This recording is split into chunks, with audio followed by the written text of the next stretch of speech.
The Stoa is a digital campfire where we cohere in dialogue about what matters most at the knife's edge of what's happening now.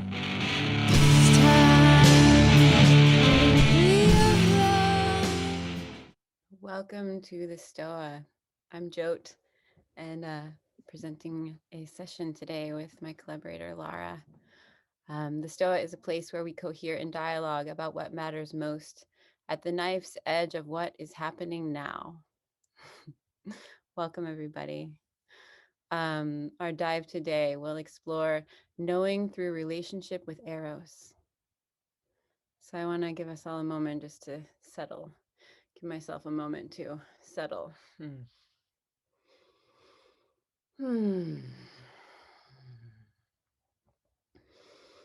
So as a beginning point, I want to invoke the protector of the heart. Invoke the protector of the heart as we embark upon a journey into the wildness, the erotic knowing that we all possess in our bodies.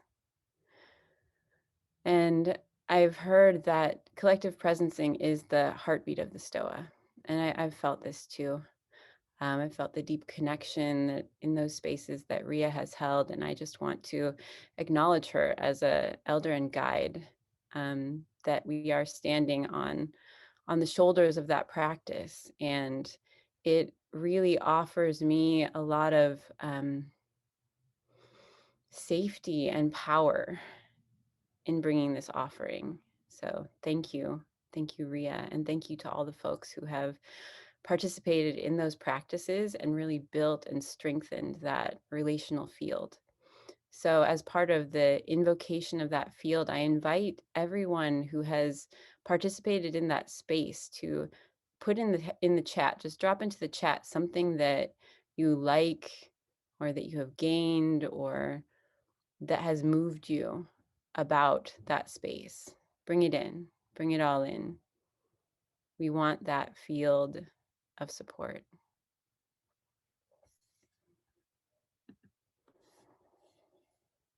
While that's happening, I want to offer a dedication.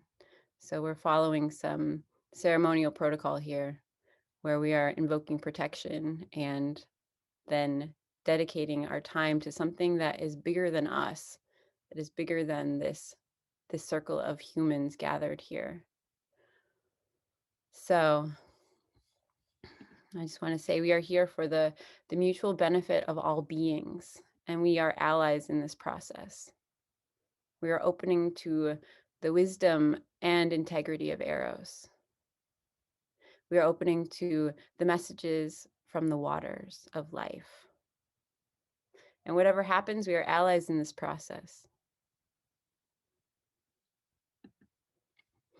And when we started this process of designing this session, Peter asked me, what can you bring to the Stoa? And we were specifically talking about our anatomy project, which is a project Lara and I started. And our anatomy project was founded on the belief that it is our birthright to receive accurate, pleasure-centered, sex-positive information about our bodies that is affirming.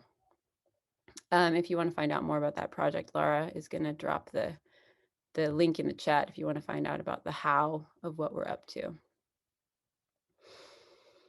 So what we thought we could bring is an exploration into our bodies where we can access the wisdom of wildness, where we can access erotic knowing, erotic ways of knowing.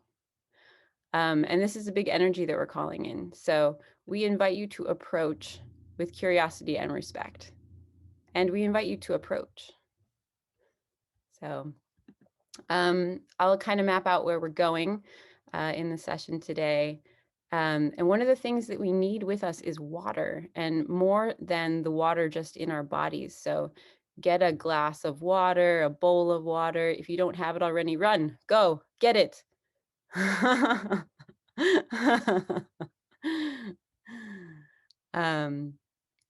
And also prepare yourself to shift around in your space. So make some space or just be aware of the space that is around you where you can get out of your chair, maybe get on the floor, move around. We'll be letting you know when there's an invitation to do that. And actually, there's always an invitation to do that. So please move around as you like, and you will be receiving invitations to do so as well. And we're going to ripple in and out through personal explorations and small groups and larger groups. So be prepared to shift perspective in that way as well. And this is an experiment. This is an experiential experiment. So thank you for showing up. We really appreciate the excitement and willingness. So I'll turn it over to you, Lara. Great. So I'm going to invite us to do some orienting, to drop into our being, our bodies, and to be in relationship to the space that we're in. So this is an invitation to get up and move around as much as you can. And if you can only sort of move around in your chair, look around in your chair, but if you can get up and get on your feet or your hands and knees, wherever you're inspired to do, and just start to take in, so just leaving the screen for now and taking in the space that you find yourself in. And doing this in a relational way, starting with what of you is touching something. So I'm noticing my feet on the ground. You might notice your seat if you're sitting, or if you're on all fours, your hands and your knees. Just play with this relationship, the giving over of your bones, of your weight, of your fleshy tissues. And then I'd like to invite you to slow this down to what I like to call bio time, the time of the body, which is quite slow generally. And you might play with coming into proximity and away from something in your space. You could also do this with your own hands or something you're holding. But what is it like to sort of get close to something and then move away from it? Maybe you lean on something, really give your weight in a different way. So what we're doing here is following curiosity.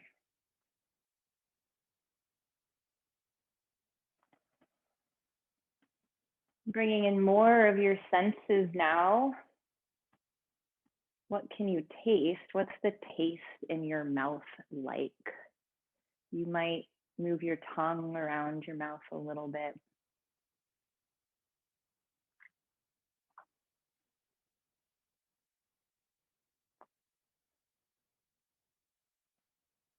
Letting your curiosity guide you.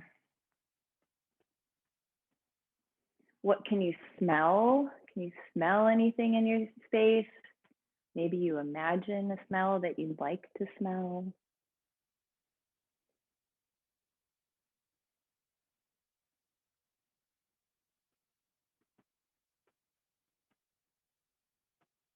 What can you hear?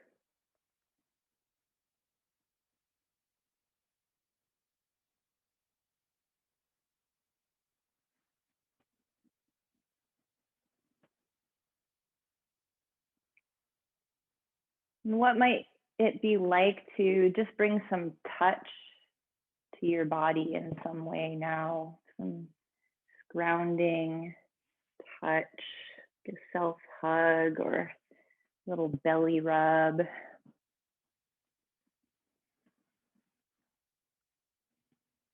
And exploring what that's like, both from the perspective of the part of you that's receiving the touch and the part of you that's giving the touch. What is it like for your hands to touch?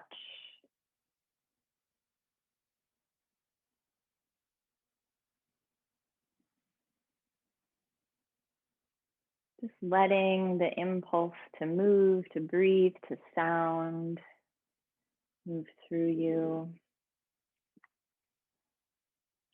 Now I invite you to find something in your space that you find pleasing or pleasurable. Maybe it brings you joy, something that you can connect with through your eyes, perhaps. Or maybe it is a scent.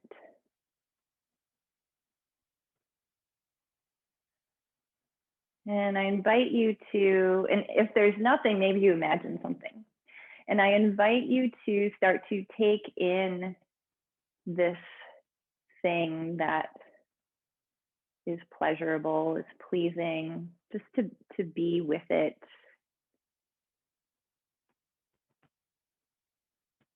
To start to notice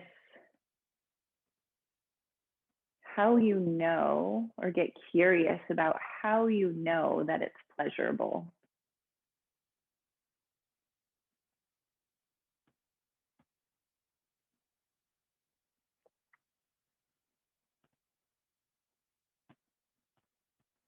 I can feel my mouth start to salivate more.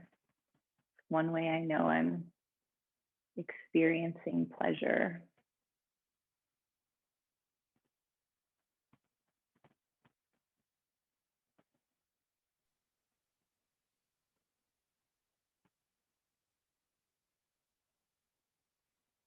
And you might have this pleasurable thing as an anchor as we journey together, as we dive together. And from here, you can just get comfortable in any way you'd like. I'm going to tell you a story. So wherever you'd like to be to receive a story.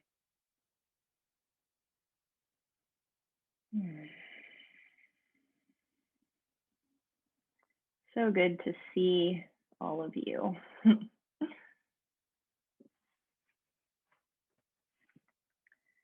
So share an ancient creation myth.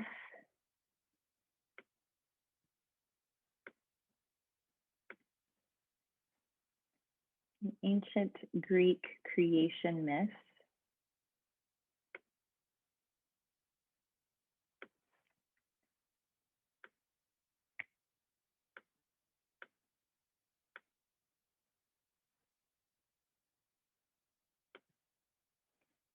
Okay, just getting my windows in order and checking out my time. Okay.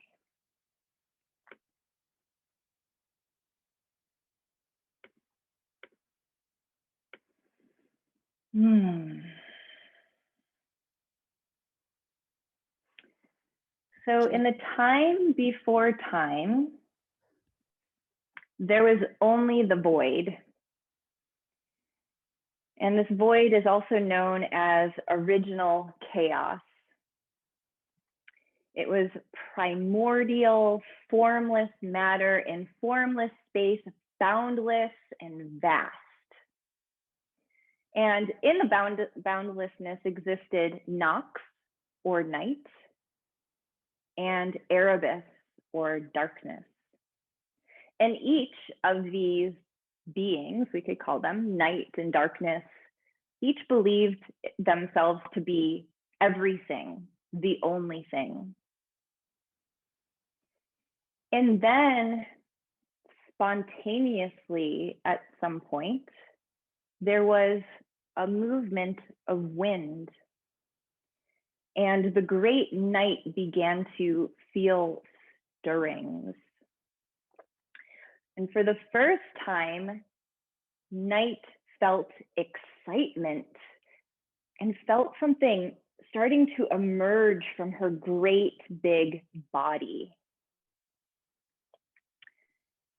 She had this sense of becoming, and the sense of differentiation and manifestation became aroused within her. What came out of her body was, I don't know, something we could call a spirit egg.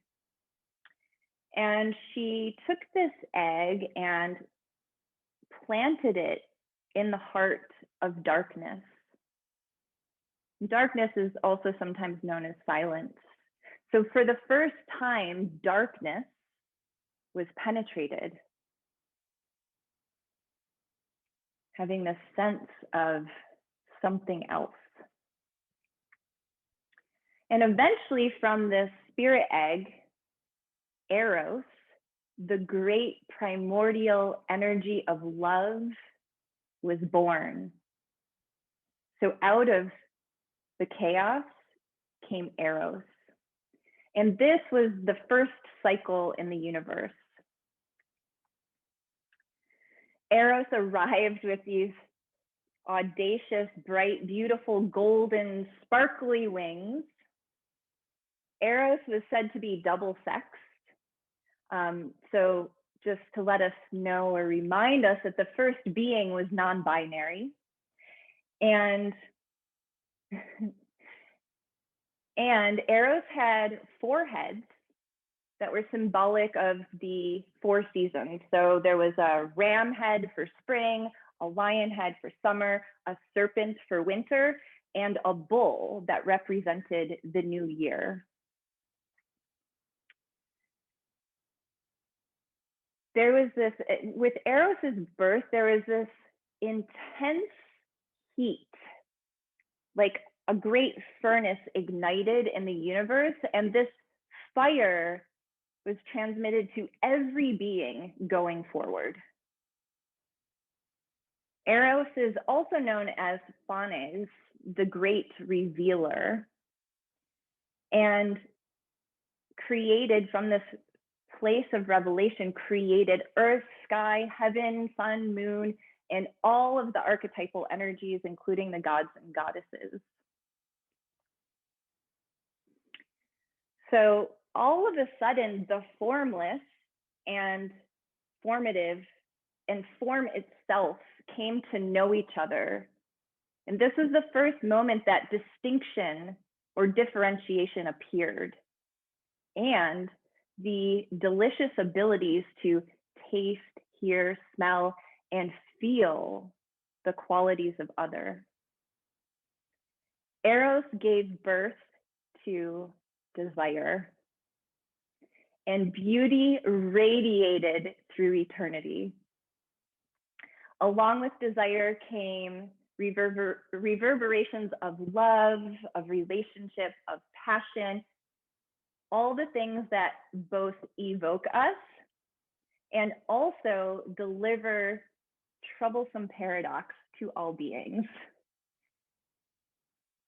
And so as this vibration of love echoed through all of existence as relationships, these are relationships between the primal parent, between siblings, between friendships, and of course, the lovers that kept mating and expanding the universe along the way. And each new being that was born carried with it a seed with a genetic pattern of Eros that connected them to each other and to this original source in chaos. So through the communion of formless night and pervasive darkness, Eros was birthed and created all the things. And all of a sudden there was relationship. And through all of this relating, these qualities of attraction and bonding were present, part of this web of relationship. And then out of relationship came a sense of time and place, and of course our ability to know ourselves through the contrast of sensing and feeling other. And creation then gave rise to time and causality and death, all of life's eternal cycles. Some beings were haunted by death, were really troubled by this death thing. And they believed Eros to have this wicked and mischievous nature. And these beings struggled. It was tough times, and they weren't really engaged in this creative power. And then there were the beings that embraced death, and through their embrace of death, they found this freedom in their original nature. And these are the beings that carried on these creative cycles through every season, through every year, and were in touch with this eternity of primal love and open presence. So each being carrying this flame of Eros, the original moment of creation, this unstoppable impulse to create and relate. Just let you sort of breathe that in, take that in through all of your being, through all of yourself.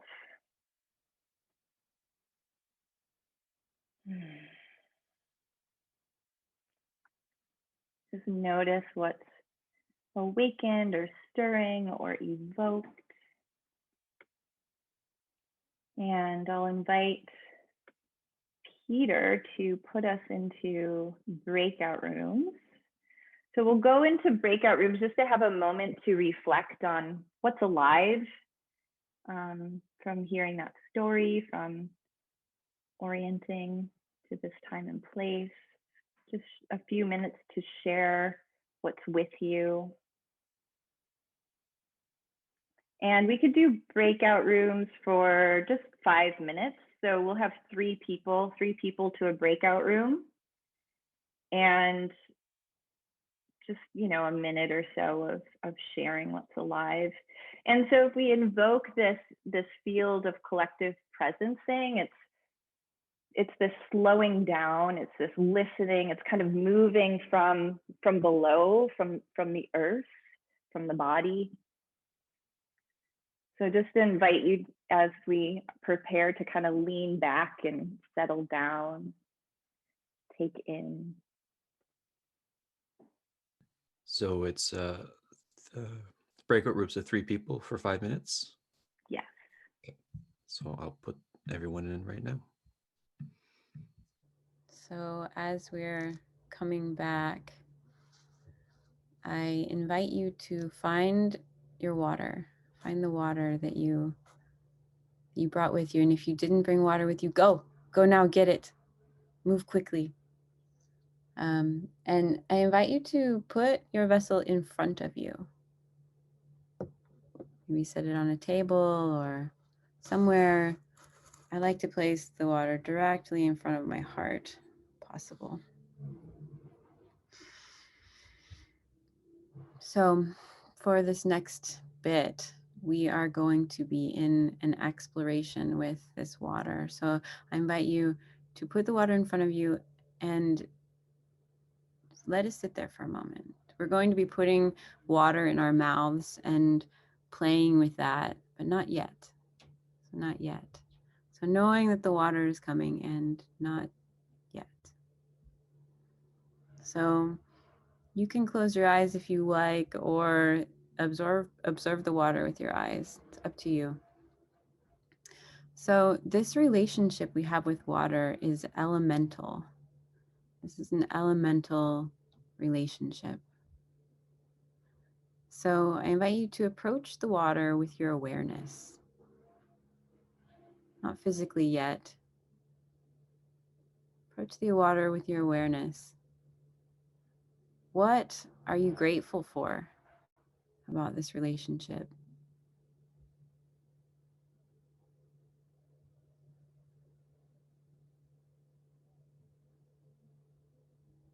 Now, with that gratitude, that awareness, allow yourself to touch the vessel and hold it with your hands.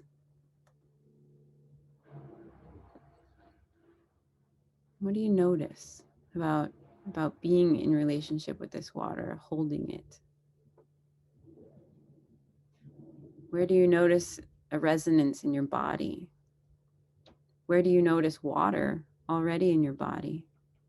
Maybe in your mouth, the corners of your eyes, your nose. Maybe you're sweating a little bit like me.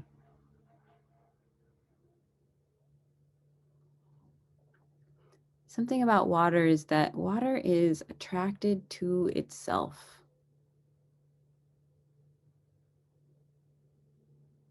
Water is attracted to itself. So I invite you to let that attraction build in you, that thirst.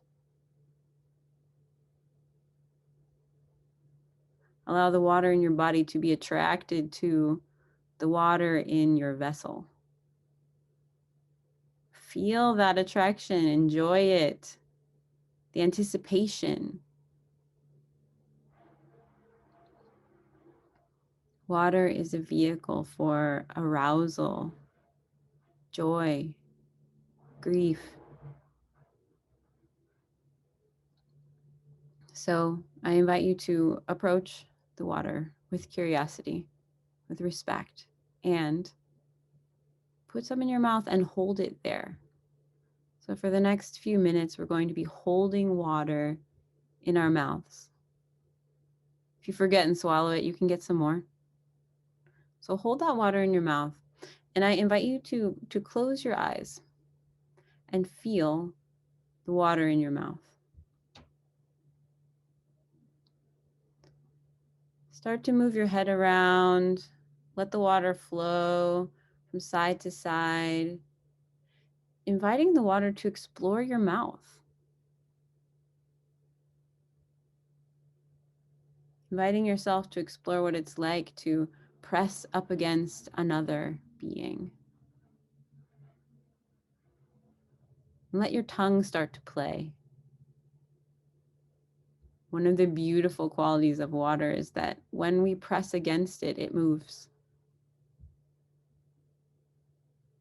Let the tongue relax, let the head go back, side to side.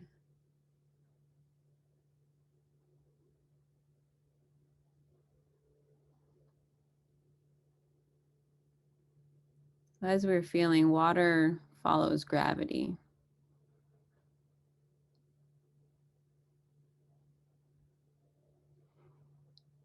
So my question to you is, how can we continue this relationship with water in conversation while we are speaking? How would water check in? Splashing, dripping, rippling, flowing, laying down. So I invite you to keep this water in your mouth as we go into breakout rooms of 3. And this is not a way of keeping you from speaking. This is a way of listening to the water, allowing the water to speak. And even as you swallow the water, allowing the water to continue to speak through you, tuning into the waters of the body, how this water is integrating into your system, drinking more water, listening to the water in front of you, opening the water channel in your body, opening the roundness that water seeks. So I open this breakout room to you. Thank you, water.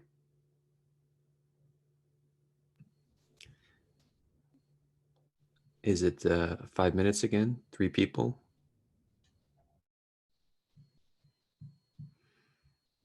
Minutes. So let's do a little bit longer to really give the time and space for the water to come through and for us to explore what we can feel and learn from the water. So what message are you receiving from the water about relationship? That will be our question. What message are you receiving from water about relationship? Welcome back. One of the wisdoms that we would like to share from the water is the ability to shift perspective. That quality of water to move, to flow, the responsiveness, the receptiveness of water. And so I invite you to feel the water in your body and feel if there is any shift in orientation that you'd like to make. And these could be big shifts. I mean, moving the body, turning away from the screen, even looking in a different place. I mean, laying down, being upside down, like just allowing ourselves to come into ways of being that allow us a different point of view, allow us into that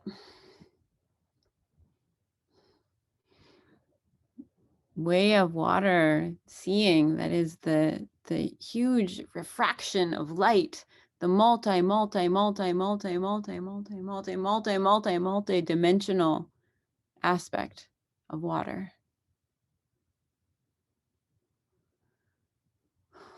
And Lara is going to lead us into a little bit more subtle internal reorientation that's also possible. Yeah, so I'm going to invite the water in again because we did this in my group and it was amazing. So this time I invite you to take in the water and just keep it in your mouth for a few moments and then swallow it and follow the pathway as you swallow it.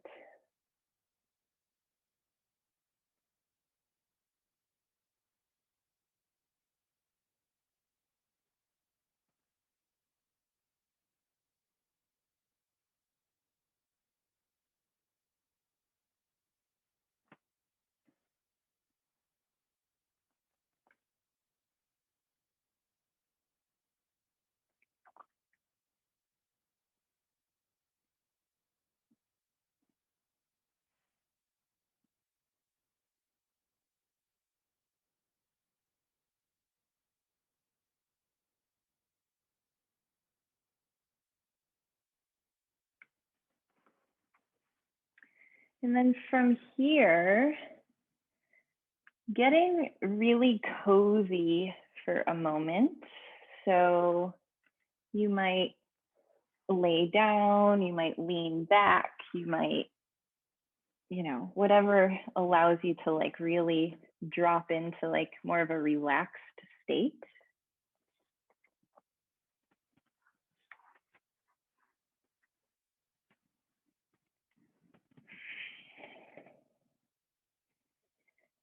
And you can keep your eyes open or closed, but I would recommend not looking at your screen for now.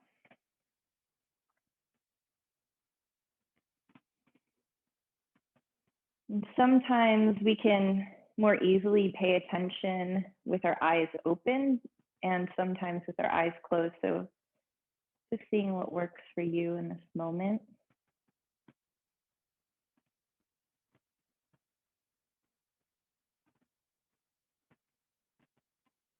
Just seeing if there's anything else left to those waterways, those water pathways.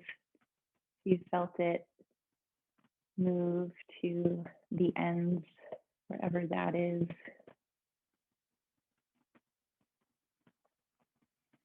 And then I invite you to bring your attention to your tongue, now without water in your mouth, but just to the left side of your tongue. Just let your mind observe the left side of your tongue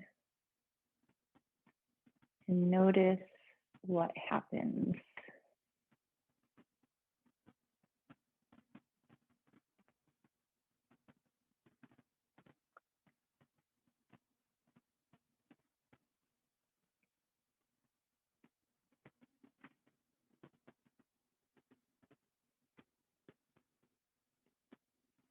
You might feel some movements up and down, forward and back, wave-like, quivering.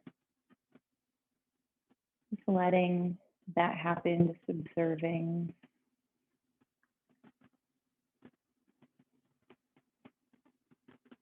And then for the next 60 seconds or so, observing now the right side of the tongue.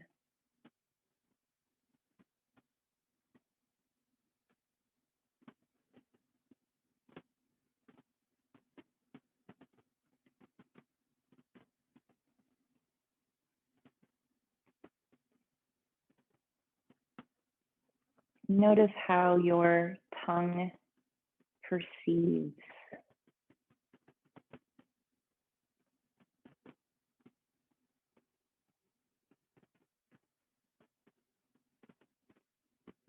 Maybe you notice the tip of the tongue.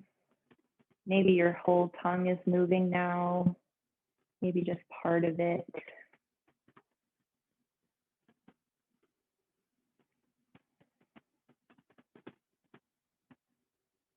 So just as the tongue is an organ of perception, every single organ in your body is actively perceiving. It's actively moving as you move, actually guiding you in your movement, in your breath.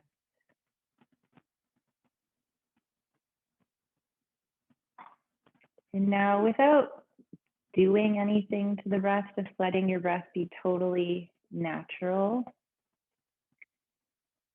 see where you most notice your breath in your body, and see if you can kind of tune into like a particular structure or organ,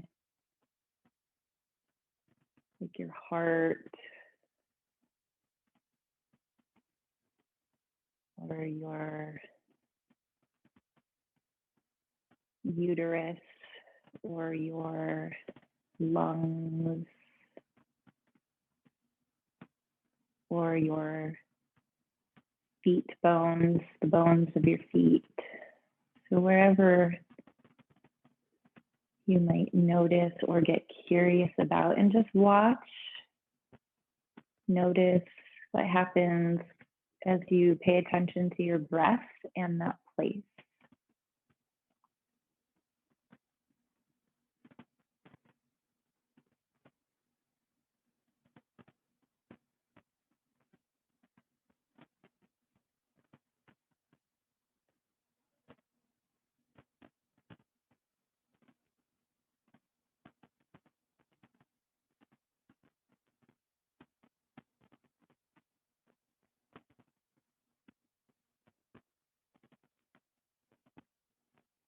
And then from here, you're going to go from this deep internal place and start to move more externally again.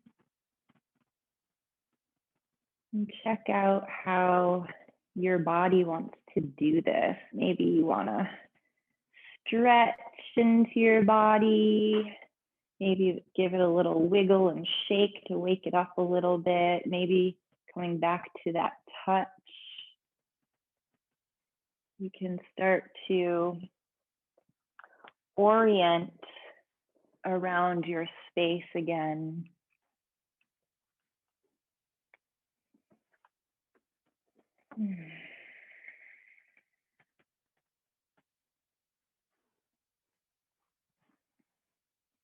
And that relationship between your body and your space, however you're called to explore that or sense that.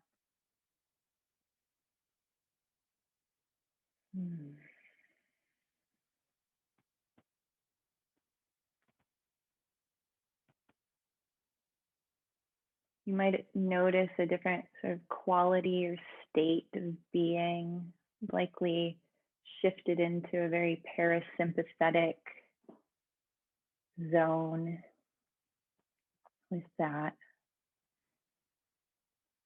which is great because that's our zone of relating.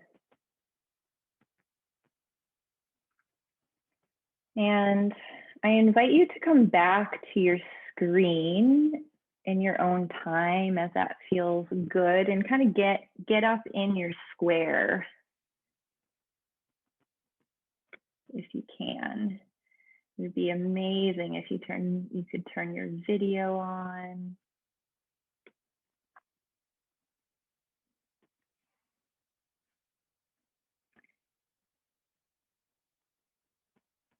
So yeah, we've activated this. The geeky way of saying it is our social engagement system. And just start to take in some of the eyes of the folks that are here with you, and imagine that they're looking into your eyes and you're looking into their eyes. See what attracts you, what draws your curiosity in. You can flip between screens.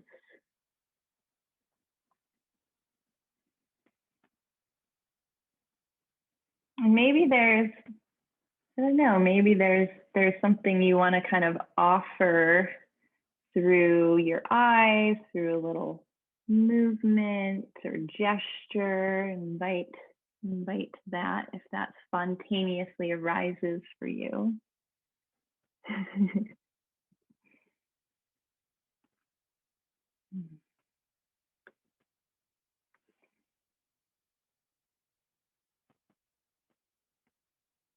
And I'm going to pass it to Jote. Hi.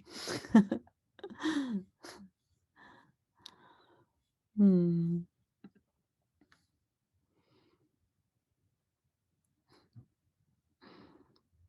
Thank you for your attention.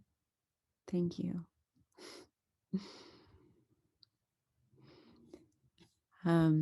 I want to carry this beautiful space into breakout rooms again. We're going to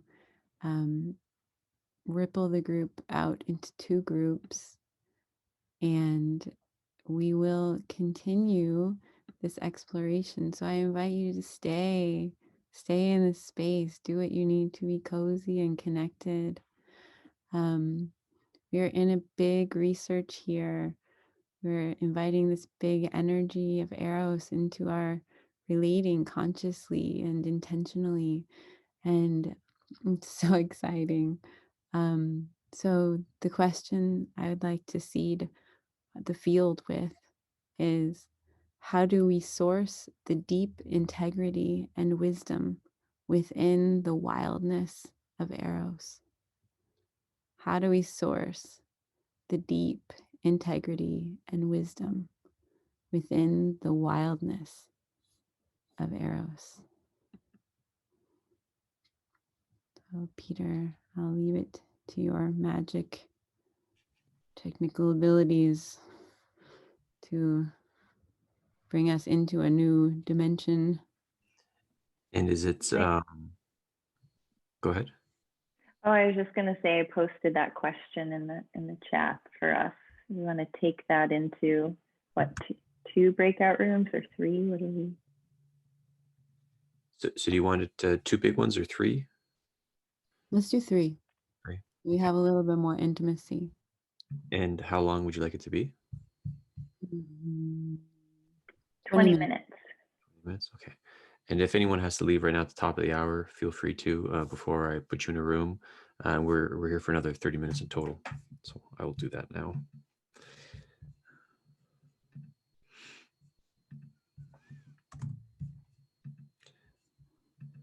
And I imagine separate rooms for Laura and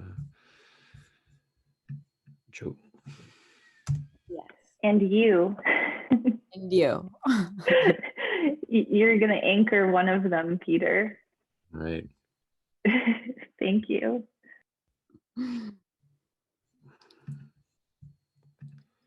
Yeah, so thank you for staying with us as we're navigating the technical aspects. Feel free to have some water, relax, yawn, relax the tongue. Blah. Welcome back.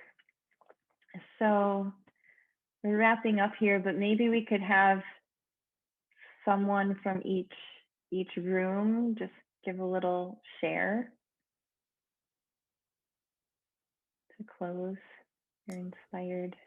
Our room knew it was better than all your rooms.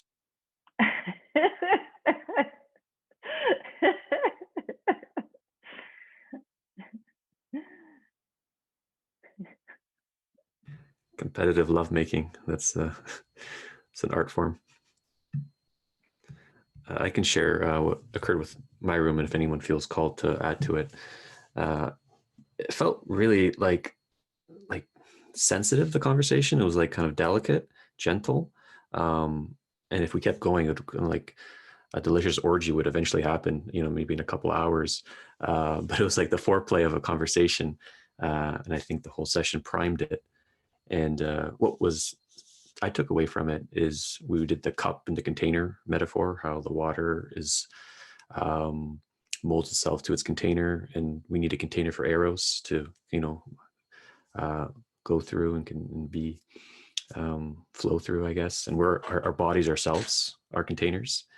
And just speaking about how certain kind of phenomenon when it comes to sexual energy or new relationship energy, how easily we can get hijacked with certain scripts. It's like, okay, time for sex, this, that. And it's like a binary thing emerges. And then having a non-binary approach that gives you optionality of how to relate with this energy. And with that kind of frame really helped me grok the non-binary kind of framing that was initially presented by Laura and Jote.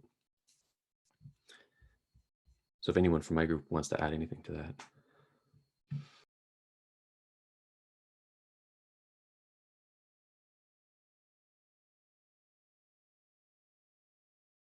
Maybe just as like a little addendum of container as a way of allowing water to move, like not to squash or squelch the wildness of Eros, but as a way of actually like allowing it to fulfill its path or something, or not kind of get leaked. Maybe I'll just say what's the important role of boundaries in enabling fusion?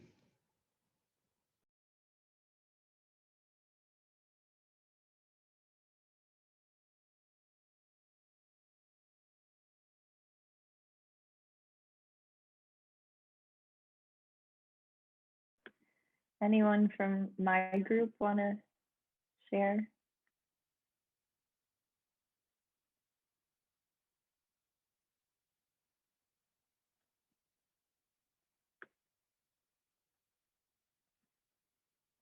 Well, a similar conversation in that there was, yeah, we kind of landed in this idea of like containers and a well, and sometimes you have to dig for it, and having ways to flow with and direct. And I particularly love the sentiment around the fear that used to dictate my boundaries can now be, these boundaries can now be dictated by pleasure.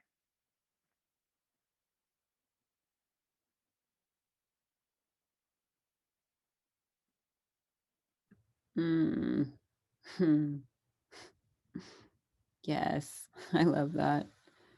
Some things that were shared in our group is water can become something other than it is very quickly. Like its calmness can become a swell so fast, and it just changes.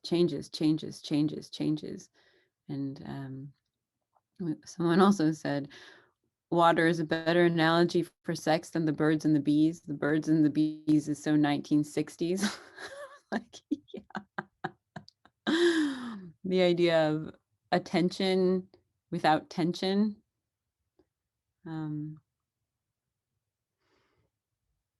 The idea that water has no memory and water has all the memory both appeared. Water causes pain and also is like free of it.